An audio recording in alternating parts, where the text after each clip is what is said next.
Small businesses are built to grow. They should grow, but the systems that support them, they don't always keep up. For a lot of leaders, decisions about HR and payroll technology, they come at very real moments of tension. So if you think about businesses that are moving faster and teams that are stretched thin, suddenly the cost of getting it wrong feels much higher than it used to. And that's what we're digging into today. What it actually looks like to make workforce technology decisions thoughtfully. Not just by chasing features, but really by understanding the needs of your employees, understanding the impact that you want to make, and also having the information required for organizations to grow sustainably. So to help me have this conversation, I'm excited to be joined by Dr. Leslie Hardin, Chief Operating and Human Resources Officer at KC Care Health Center. She has led her organization through this exact moment of growth and change. I'm also excited that Trevor White from Nucleus Research is here, and he brings his perspective on how organizations think about and measure the ROI of workforce technology investments. Let's get started. Hi, Leslie. Hey, Trevor. Welcome. This podcast is called When Work Works, and I like to start every episode the same way.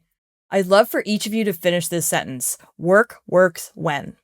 Work works when you put people first, whether that's your employees, your customers, your patients, whatever your industry is, when you put people first. I love that. Trevor, work works when?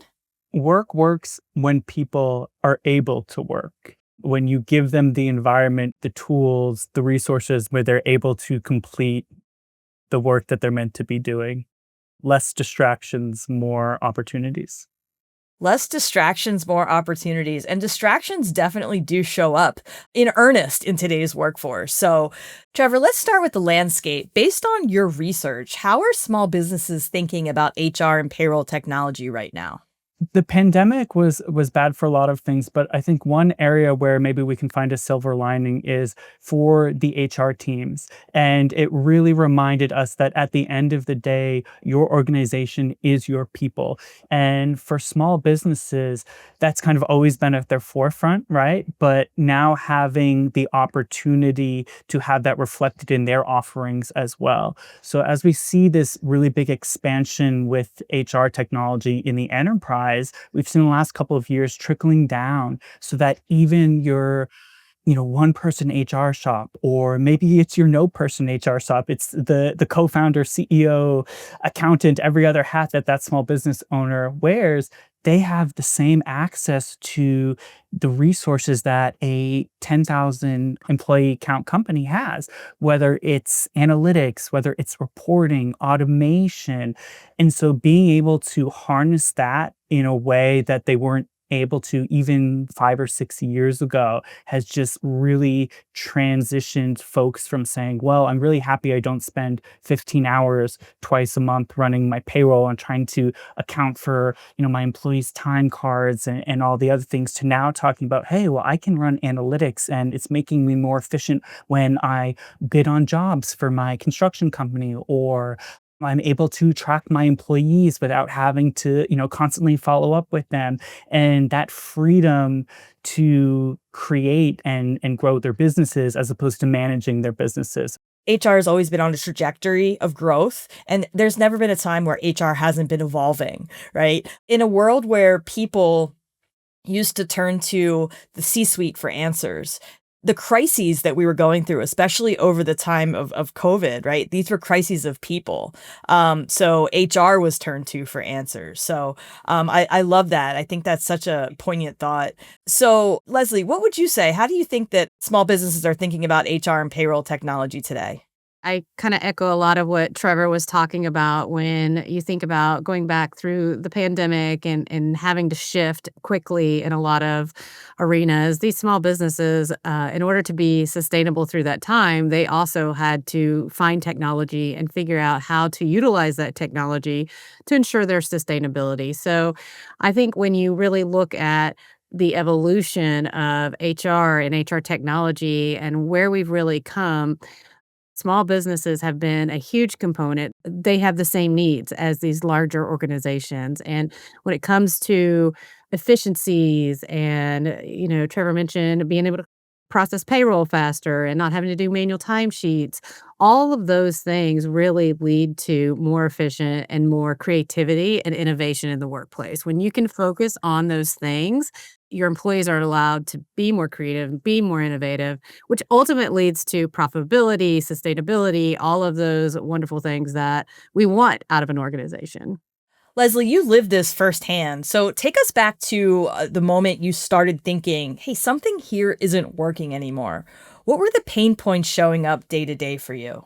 For me, I think a lot of it had to do with analytics. I really like data. I like to see what the data tells me, and I tried to just use the systems that we had in place to really determine, what is impacting our employees. Are there gaps that we're missing? And really, when we found our biggest pain point was around the time of the pandemic. Ironically, that we're talking about the pandemic, it keeps coming back up, but that's when it happened. And we were not able to recruit as well as we would like to during that Mm. time period, and it really impacted a lot of things. We were having productivity issues, we were having, retention issues, we were having all the things that you don't want in healthcare during a pandemic, right?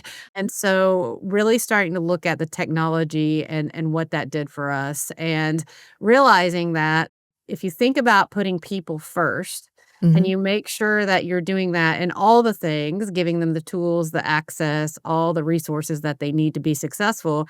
A lot of that does start with the frontline technology. And if you're making it difficult to even apply for a job, if you're making it difficult to even get through the door, you're not going to get people through the door. And so that's when we really said, okay, something's got to change. We've got to look at this differently, and we've got to look at our tools and make those changes. And that included how we were operating our senior leaders with our employees and the feedback we were giving them. So it wasn't just technology, but it was using the technology to get us the feedback so that we can make those adjustments with our employees. And that was critical for us being sustainable. Yeah, and it's never just technology, right? There's always that human piece that you have to really lean into and recognize that the technologies just tends to amplify if there are problems with process. So how should organizations go about evaluating what their needs are and maybe how can they go about bringing their leaders into that conversation? The biggest challenge that we see when we're talking to end users who are looking to get that investment buy-in is a lot of times the language that they're using. So remembering that they might deal with people every day and they're talking about people and they're framing everything in terms of process, in terms of people.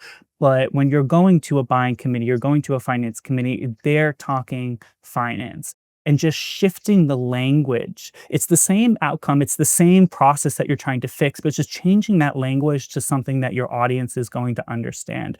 So the example that I give is always employee engagement and employee turnover, right? When you come in and say, oh, well, this solution is really going to help us engage our employees more. We think there's going to be less of a reduction in turnover. We're really hoping to get more buy-in from our frontline workers. That's really great if you're talking people and process. It's not as good if you're talking finance, but it's the same solution, right? It's two sides of the same coin. So just changing that language and saying, hey, we think if we can get more buy-in from our employees, we can get more engagement. We can understand why they might be calling out certain shifts or why they're putting down certain locations versus others. So we can have an impact on that turnover. And we know that turnover is very expensive. It's funny that we talk about healthcare. We're actually working on a case study right now with a hospital chain. It's very expensive every time a nurse leaves. You have to either give someone very expensive overtime, you have to hire in temp, travel nurses that are super expensive, and then you have to go out and try and recruit in what is a very competitive field. So instead of saying, well, we're going to have more engaged employees, let's talk about, hey, we can reduce our turnover. And even if we only reduce our turnover a couple of basis points, that's going to save us hundreds of thousands of dollars a year, right? That's the language that your CFO wants to hear. That's the language that the buying committee wants to hear. So taking your experiences that you're already tracking, taking those KPIs, those metrics that you're already looking at, and just shifting that vocabulary ever so slightly so that you're talking dollars and cents to the people that are worried about dollars and cents is, I think, the best way you can get that buy-in from your organization. Yeah. Leslie, did you have any trouble getting buy-in in your organization? I think that's the number one question we always get is how do you get the buy-in? I think you have to go back to what Trevor was saying and really focus on the buy-in at all levels, but it's not just that senior level, and I think that's what's critical for us. Mm. I could get the senior level buy-in, that wasn't an issue. It was the employee buy-in, and so really speaking to them, letting them know why we're going to make a change and what does that look like, and continuously communicating those changes and continuously talking through all the things that would be related to them and how this would benefit them in the long run, and then giving real examples. So we did focus groups, we did a movie, and we had popcorn and all the little candy things that you could do. I mean, it was silly, but you know what? It landed with our employees. And I think that's the important thing is you can't only get the buy-in at the top, you have to get the buy-in at all levels of the organization. Yes, there is a large conversation about getting that buy-in from the folks who, cut the checks, if you will. Let's say you have that buy-in. How do you get people to actually utilize the new tool that you're putting into place? And I think there's a larger conversation there too about, you say you're having a movie day or kind of doing fun things. Sometimes just getting people out of their normal work environment and into an environment where they can have a little fun and relax can really glean the kind of information that you're looking for. Did you find that had that effect? Yeah, it absolutely did. It also, it helps with relationship building too. I mean, ultimately, work is about relationships, and that is at all levels of the organization. A lot of people may miss that, but you make a really good point. We had a really difficult change come through our organization just last week. And one of the things we constantly hear on all of our employee surveys, all of those things has been communication. We don't communicate enough. And we're like, what? We communicate so much. We send emails. We have this motivosity board, which is like a shout out board. We have all these things. And they say we don't communicate. Ironically, what landed in this moment, this was a situation that we did not want to communicate via email, and we just did little huddles. We went to all of our clinics, we got everybody together, and we were a united front, and we just communicated the change, and you know what? That was probably the best communication and the best feedback we've had, and it was something so small. So, it's getting out, it's making it not so complicated and just, "Hey, we're humans, like, how do you like to be communicated with?" "Oh, just talk to me as a human," instead of making it this complex algorithm, if you will, of change. So, have fun at work. It's one of our core values. I wanted to bring this to a little bit of a different point of the conversation, right? Regarding actual ROI, regarding actual numbers, say I am your CFO. How would you share these hard numbers that showcase the success of introducing workplace technology? So we actually just put a report out in January. For every dollar that organizations spend on workforce management technology, they see a return of $13.09. And that's actually up from when we did this research about 5 years ago, up from about $12 and 30 something cents. So we're seeing that continuing compounding value realization from this tech. Now, where is that $13 coming from? It's coming from things like reduced overtime. It's coming from scheduling efficiencies. It's coming from turnover reductions. It's coming from having the right teams at the right time in the right place to deliver patient care, to increase basket size, to meet the needs of your organization in real time. Wow, so that's a really good return on investment. Yeah. Leslie, have you seen some ROI as well with some hard numbers? We've seen employee satisfaction. So we track our ENPS. So that's our net promoter score for our employees. And that has seen an increase over the last 2 years by 25%. We've seen increases in technology usage. So that's actually something we monitor is actually how they're using the technology.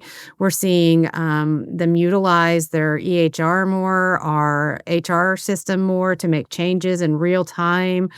We used to take 10 hours plus to do payroll. It now takes less than 2 hours. It's phenomenal. We're also seeing things like increased revenues. I could go on about data all day long, but that's where you as a leader, you need to look at your ROIs. You need to look at different avenues where you can get that data to turn it back around and tell your CFO, tell your CEO, tell your story to your community. That's been a big thing for us. We tell it to our community, and guess what? People want to work for us.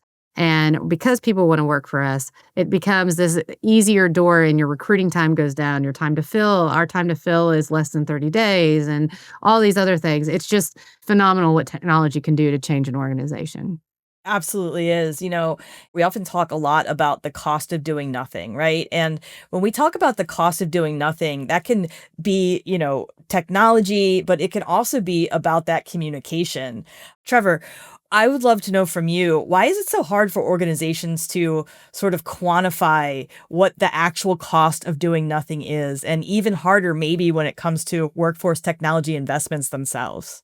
When I talk to a lot of folks who are looking to make changes, they say, well, everybody gets paid every week, right? So that's okay. There is a schedule that goes out every week, right? So it's kind of good enough is good enough, and that's the problem that a lot of people struggle with.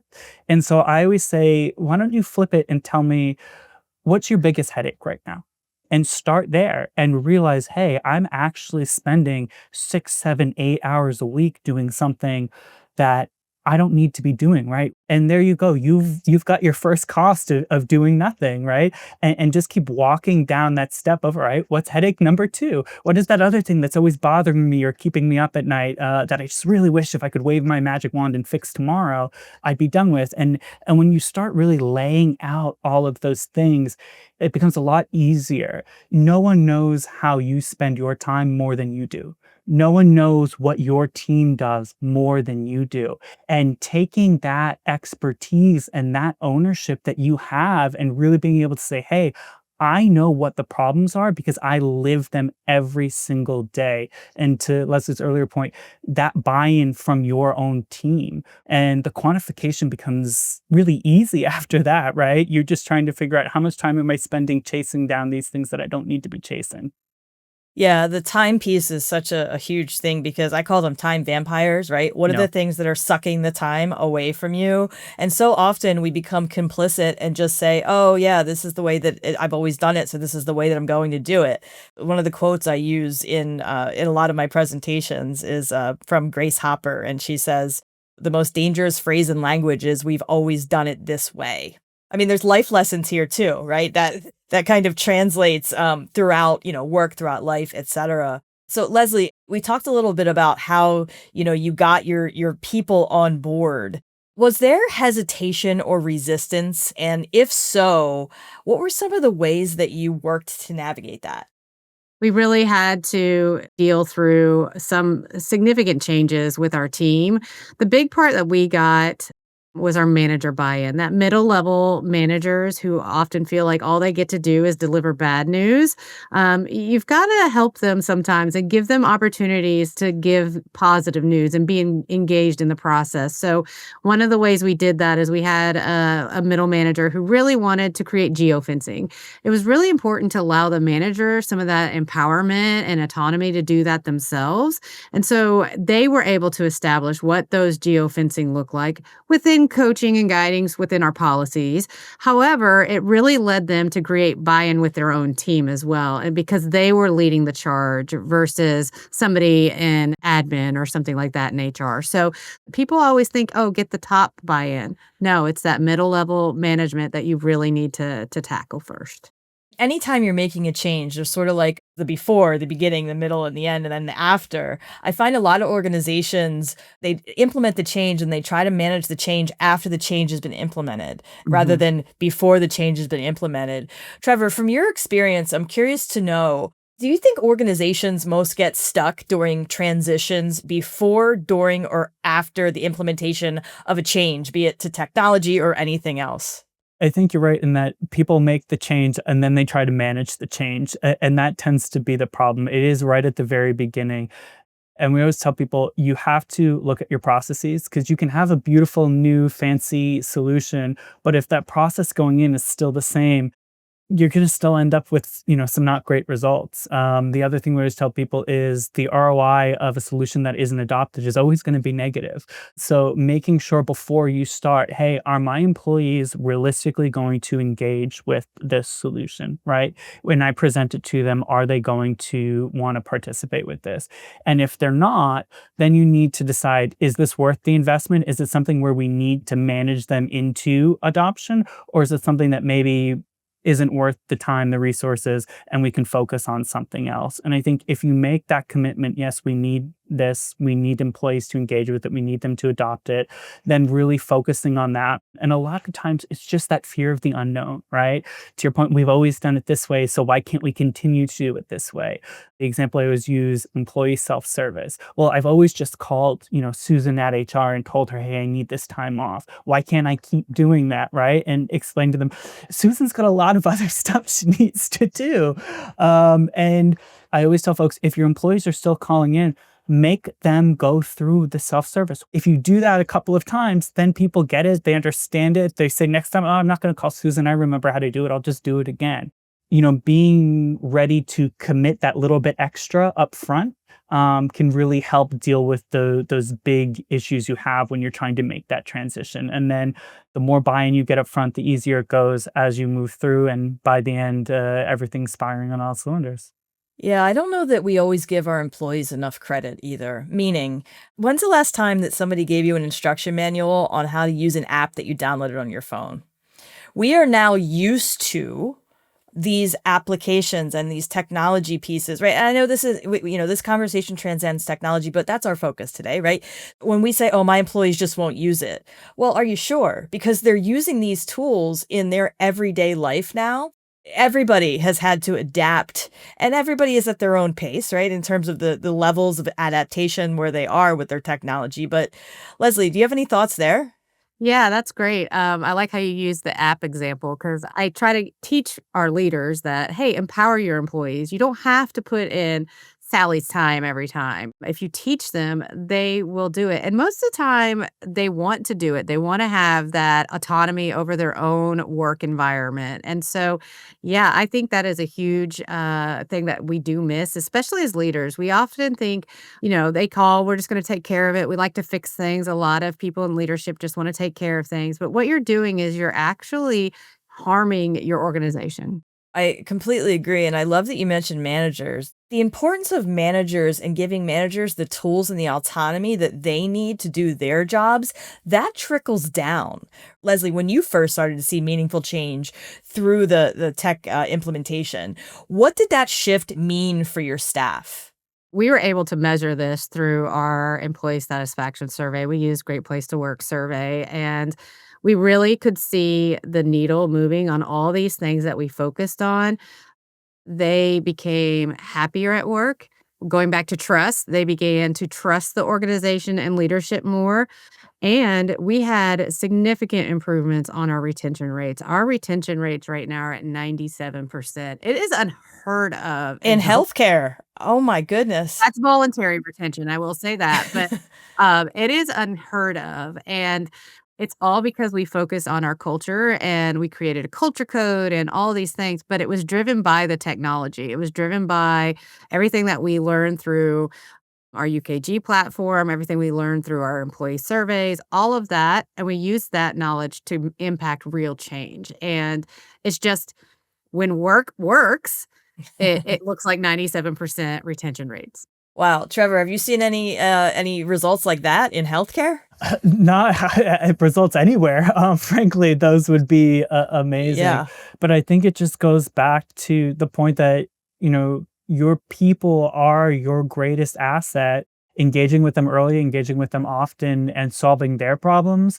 We always talk about trickling down, but maybe success trickling up as an opportunity there. Yeah, I'm wondering, Leslie, how did the changes ultimately affect patient care as well? What we found is when our employees were highly engaged, had trust in the organization, we've looked at our outcomes of our patients' health, and we've seen our hypertension control rates have gone up over 10%. We've seen our screenings for depression and anxiety increase as well. We've started reaching some of those milestones where in our patients, we were always kind of lagging behind and not hitting the quality marks that we really wanted to for our patients. They're increasing year over year, and it's phenomenal to see. We're getting more patients through the door. We're getting healthier outcomes for people. We're getting diagnoses earlier and sooner. And so it's really made an impact, not only in our employees, but in our community. There are healthier people because of what we're doing as an employer. All of this is tied together, right? And it's not to position technology as a savior, right? But it really does show what happens when you have the data to help drive decisions. So I'm wondering, like, before you found yourself, having the data to make decisions, are there things that you're noticing now that you weren't even considering before that the data has showed you, that maybe you needed to make a change? I think the data clearly in our employment satisfaction surveys, they were saying communication. We've talked a lot about communication already today, how we communicate, having the tools necessary to do my job was one. That was a key component. We also saw things like you typically would expect salary, compensation, benefits, all of those. Our benefits, we totally listened to our employees, revamped our benefit package, and from one year to the next on the Great Place to Work survey, we had a 35% increase on that measure alone. In 1 year, it's expensive out there. The world is hard. And so how can we do what we can to give back to our employees? And so now we offer things like pet insurance, we have Babbel language development, all the cool stuff that, employees actually wanted that we needed to listen to them. And so that came out from the data. Yeah, a benefit's not a benefit if it's not being used. And also if people don't know that the benefit is there. So this feels like the perfect moment for one of our rotating segments. And I call it when work doesn't work.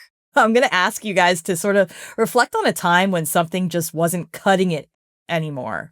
Sort of given our topic of discussion today, was there ever a moment, Trevor, that you experienced where something wasn't working that forced you to really rethink your approach, either technologically or otherwise? Yeah, absolutely. So before I started down my analyst career, I worked at a big box retailer, and we had just started rolling out the buy online, pick up in store. And it seemed great, right? Everybody should just go through and kind of click what you wanted. The problem was one person would get assigned to fill entire orders, which meant having to go to the back to get someone with a forklift to pull stock from the top of a shelf to get, one bag of chips, and run to the front to get a pack of gum from the register, and then over to get an iron from Home Goods. And it became very clear to everybody on the floor that this wasn't working. But of course, management, corporate just thought as, hey, it's taking too long to fill these orders. So to tie it back to stuff that Leslie was talking about earlier, listening to your frontline workers, listening to your people and saying, hey, this doesn't work the way that you think it does. We need to make some changes to account for what people are buying, how we're working, and how that's going to connect in a more efficient manner. Yeah, Leslie, what do you think? When I look back at my career and some of the things that worked and when it didn't work, it would be a process that we created thinking it was going to be great for our customer or patient or whomever that may be. And ultimately, it was taking too much efficiency and energy from the employees doing it. One of the things that didn't work, unfortunately, was this no-show indicator, and it was trying to predict when patients would show up or not show up for appointments. It created more tedious, mundane work, as we talked about earlier, for our employees, that the ROI on it of trying to get patients to come in, it just didn't balance out. We were spending way more salary dollars, training dollars, all of those just to manage this no-show indicator than it was we were getting patients in the door and actually getting, payment for services. So we scratched that project. And it was one of those things that we just, going back to change management, we did the change and then watched it happen. And you've got to plan before the change goes into effect. Yes. Trevor, I'm curious from your perspective, when leaders are trying to build confidence in a decision before they buy software, what kind of information should they gather to help them move forward? Honestly, for most folks, it starts with any information. And a lot of people just don't know. They've been so in the trenches trying to survive, trying to manage labor shortages, trying to manage pandemics, trying to manage contracting markets, supply chain issues, tariffs, all of those things that they they don't even know kind of where their start state is right now. And that can be really scary when you talk to an organization that says, I'm not even 100% sure exactly how many people I have working for me. I need to figure out what is my net promoter score with my employees. I'd figure out what is my actual voluntary turnover.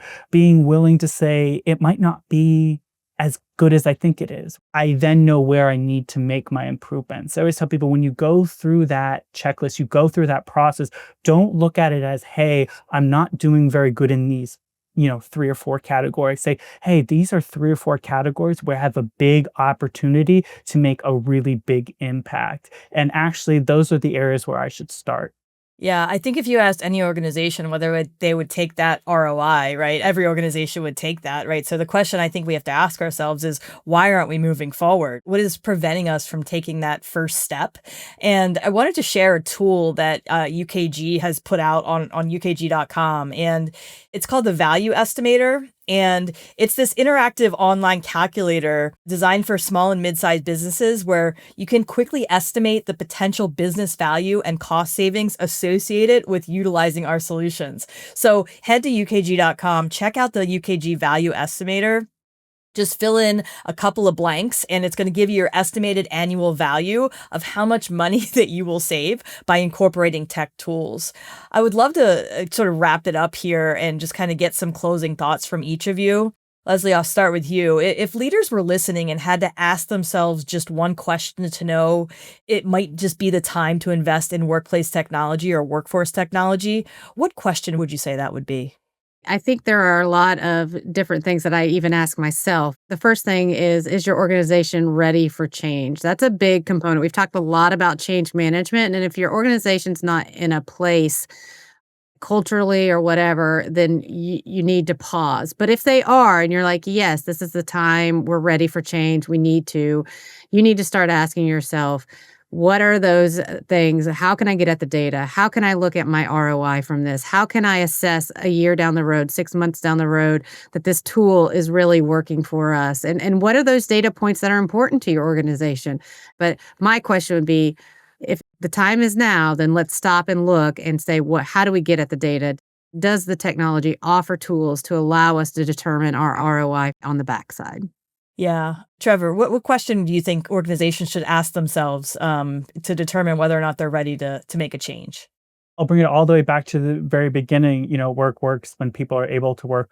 Are your employees able to work right now? Are they being dragged down by a lot of these, side issues or other problems? Are they able to focus on what you've hired them to do and where they're able to add value? And if the answer is, well, we're struggling a little bit, or we're having some problems, with this, or I wish we had more time to do that, right?